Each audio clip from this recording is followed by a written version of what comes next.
Hello guys, this is Pawan Kakodia again this side from Motorax. हाजिर हूं मैं एक और नया वीडियो लेके। जैसा कि मैंने लास्ट टाइम आपको वीडियो में बताया था कि I will try my best to come up with at least one video every week.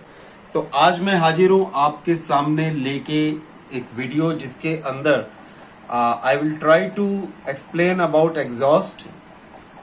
और सबसे बड़ी इंपॉर्टेंट बात, यूज कंडीशन में अच्छे बजट में मिल जाए, क्योंकि न्यू तो लेने के लिए लोग अभी भी थोड़ा सा हिचकते हैं कि वेदर इट्स एन ओरिजिनल और नॉट। तो ये तो टाइम के साथ ही आपको आता है। तो आज जो मैं सबसे बड़ी बात जो डिस्कस करूंगा this is related to Two Brothers Racing exhaust and Brocks exhaust. इसके बारे में लेके लोगों को बहुत शंका रहती है कि क्या ये ओरिजिनल है। मुझे तकरीबन हर दूसरे तीसरे दिन लोग फोटो या वीडियो भेजते हैं जिसके अंदर वो किसी से जब कोई एग्जॉस्ट खरीदते हैं तो वो पूछते हैं कि भैया इस फोटो में देख के बताइए कि क्या ये एग्जॉस्ट ओरिजिनल है, शैल आई गो फॉर इट, और कितना इसका प्राइस होना चाहिए। ऐसी बहुत सी बातें हैं। एंड ब्रॉक्स एग्जॉस्ट जो है वो ओरिजिनल है कि नहीं। तो यहाँ से वीडियो को शुरू करते हैं और दिखाते हैं आपको आज दोनों एग्जॉस्ट के बारे में और कैसे पता करें कि वो फेक है या ओरिजिनल है। इसके बारे में हम कैसे पता करें। और जिन दो एग्जॉस्ट के बारे में हम आज बात करने वाले हैं वो है टू ब्रदर्स रेसिंग एग्जॉस्ट और ब्रॉक्स। तो स्टार्ट करते हैं हम टू ब्रदर्स से। तो इस वक्त जैसा कि आप देख रहे हैं मेरे हाथ में एक टू ब्रदर्स का ओरिजिनल एग्जॉस्ट है। तो हम लोग स्टार्ट करते हैं इस बारे में कि टू ब्रदर्स को हम कैसे पता लगाएं कि वो ओरिजिनल है। टू स्टार्ट विद, सबसे पहली बात तो सबसे बड़ी बात होती है उसका वेट। जब भी आप किसी ओरिजिनल एग्जॉस्ट को उठाएंगे ना तो वो हमेशा आपको कॉपी से हल्का ही मिलेगा। तो ये एक बेसिक डिफरेंस होता है ओरिजिनल और फेक के बीच में। उसके अलावा टू ब्रदर्स ने कुछ ऐसे साइन भी दिए हुए जिससे आप पता लगा सकते हैं कि वो ओरिजिनल है या फेक है। जैसा कि आपके टू ब्रदर्स में आप देखेंगे कि यहां क्लैंप के ऊपर एक निशान छपा हुआ है, दिस इज टीबीआर। यहां पे टीबीआर लिखा होता है। Same thing can go with an replica. अब हो सकता है कोई ऐसी सिचुएशन हो जिसमें एग्जॉस्ट ओरिजिनल हो बट क्लैंप नकली लगा हो, तो उस केस में तो एग्जॉस्ट ओरिजिनल ही होगा। तो स्टिल अगर क्लैंप ओरिजिनल है तो उसके ऊपर टीबीआर लिखा होगा यहाँ पे। बट अगर एक ऐसी सिचुएशन आती है कि जिसमें एग्जॉस्ट ओरिजिनल है बट क्लैंप रेप्लिका है, तो उस केस में तो एग्जॉस्ट तो ओरिजिनल ही है। तो हम उसको ये तो नहीं कहेंगे कि क्लैंप नकली लगा है तो कि एग्जॉस्ट भी नकली हो गया। तो उसके लिए सबसे अच्छा तरीका एक और भी होता है जिससे पता लगता है कि टीबीआर ओरिजिनल है, वो है इसके अंदर की जाली। वो इसमें से मैं आपको नहीं दिखा पाऊंगा, बट आप हमेशा ध्यान रखना कि जो रेप्लिका एग्जॉस्ट होगा टीबीआर, उसके अंदर जो जाली होती है वो स्ट्रेट होगी, पर जो ओरिजिनल होता है वो स्पाइरल होती है।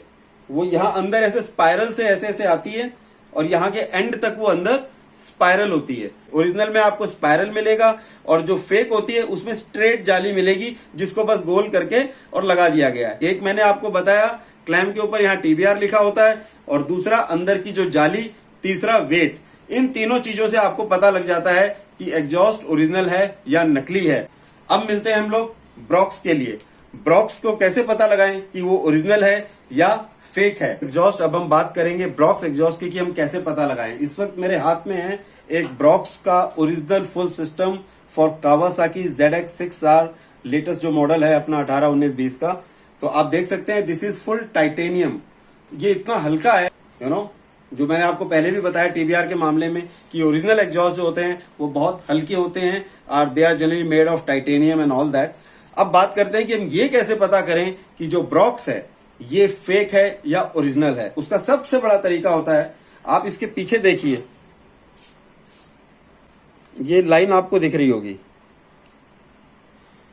दिख रही है आपको ये लाइन? ये वेल्ड की निशान है, इसका वेल्डिंग का निशान है। और these exhaust are handmade, neither machine made. Machine made होते तो ये वेल्डिंग की जगह नहीं होती। तो ये भी एक मेजर डिफरेंस है जिसके अंदर आपको ये आगे से पीछे तक वेल्डिंग मिलती है। This is an original sign कि भाई ये ओरिजिनल है। और दूसरा जो सबसे बड़ा मेजर डिफरेंस है वो आता है फ्रंट में। ये जो आपको 4 कट्स दिख रहे हैं, इसके अंदर ना आपको डिजाइन मिलेगा। आप देखिए थोड़ा फोकस करके, दिख रहा होगा आपको, लाइनिंग्स हैं ये। तो इसके अंदर ना आपको ऐसे ऐसे डिजाइन मिलेगा एक अंदर चारों में। प्लस ये ज्यादा गड्ढा नहीं है इसके अंदर। जो फेक होता है उसके अंदर ये बहुत पीछे तक होते हैं, गड्ढा पूरा अंदर करीब 1 सेंटीमीटर गहरा डिजाइन डला होता है चारों तरफ से, वो रेप्लिका होता है। But in case of original ये ज्यादा गड्ढा नहीं होता है, बहुत हल्का सा एक डिजाइन बना होता है और उसके अंदर ऐसे ऐसे ऐसे करके लाइंस बनी होती हैं। तो आपको दो चीजें बता दी, एक तो पीछे से वेल्डिंग का निशान ऊपर से लेके नीचे तक, प्लस ऊपर का ये जो डिजाइन, यह आपको बता देता है कि जो ब्रॉक्स का जो ये एंड कैन है वो ओरिजिनल है, रेप्लिका नहीं है। दूसरा, आज मैं आपको कुछ एक चीज और बताने वाला हूं एग्जॉस्ट के बारे में।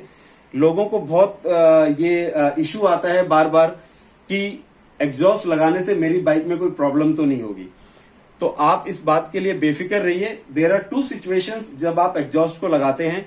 एक तो जब आप खाली एंड कैन लगाते हैं with A slip on pipe, और दूसरा सिचुएशन होता है जब आप फुल सिस्टम लगाते हैं। तो दोनों ही सिचुएशन में फर्क है। जब आप खाली एक स्लिप ऑन लगाते हैं, आप बहुत से लोगों को ये नहीं पता what is actually slip on. Slip on is like this is slip on. ये आपके कैट के ऊपर लगता है। कैट आगे से 4 पाइप आते हैं, फिर वो एक बड़ा सा भारी सा 2, 2.5, 10, 5 किलो का एक बॉक्स होता है, उसके आगे जो पाइप होता है उसके ऊपर ये लगता है। तो this is only a slip on, TBR slip on, ये बूसा का है। तो जब हम खाली स्लिप ऑन लगाते हैं तो बाइक के ऊपर ऐसा कोई मेजर लोड नहीं आता, ना उसके इंजन पे ज्यादा फर्क आता है। अब एक सिचुएशन आती है जब लोग फुल सिस्टम लगाते हैं। फुल सिस्टम ये जैसा कि पूरी बाइक के हेडर से आप पूरा पाइप लेके आते हैं और एग्जॉस्ट, अब इसके बीच में से वो कैट गायब है। मैं आपको दिखाता हूं कैट क्या होता है। ये देखिए आप, ये 6R का ही कैट है। अब आगे से 4 पाइप एक बन के यहां पे लगते हैं और यहां पे स्लिप ऑन लगता है। अगर ये गाड़ी के अंदर है और ये आपने नहीं हटाया है, ये ओरिजिनल है स्टॉक हेडर के साथ, इसके आगे आगे खाली आप एग्जॉस्ट लगा लेते हैं, जैसे कि मैं दिखाता हूं। हम इसके आगे सिर्फ ये लगा लेते हैं, तो बाइक के ऊपर एज सच कोई भारी लोड नहीं आता, क्योंकि बीच में कैट है, ये पूरा अपना काम करता है। बट जब हम फुल सिस्टम लगा लेते हैं तो बाइक के ऊपर, उसके इंजन के ऊपर लोड आता है, उसका सारा सिस्टम, उसका माइंड हिल जाता है। चाहिए जब भी आप फुल सिस्टम अपनी बाइक में लगाएं तो आप दूसरे पावर पार्ट्स भी जरूर लगाएं। PC5 पावर कमांडर जो आते हैं बाइक्स के लिए, बजाज का भी आता है, पावरट्रॉनिक्स का भी आता है, डायनोट्यून का भी, डायनोजेट का भी आता है। तो आप इस चीजों को जरूर लगाएं अगर आप फुल सिस्टम लगा रहे हैं बाइक पे। और अगर आप खाली स्लिप ऑन लगा रहे हैं जिसके अंदर ये कैट बीच में लगा रहता है बाइक का, तो आपकी बाइक सेफ है, आप मस्त होकर बाइक चलाएं, कोई इश्यू नहीं है।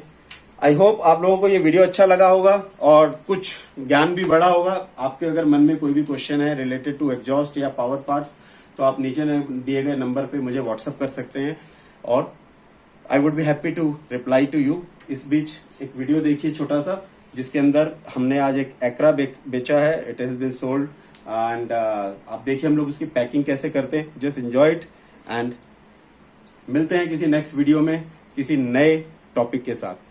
Bye bye, see you, take care.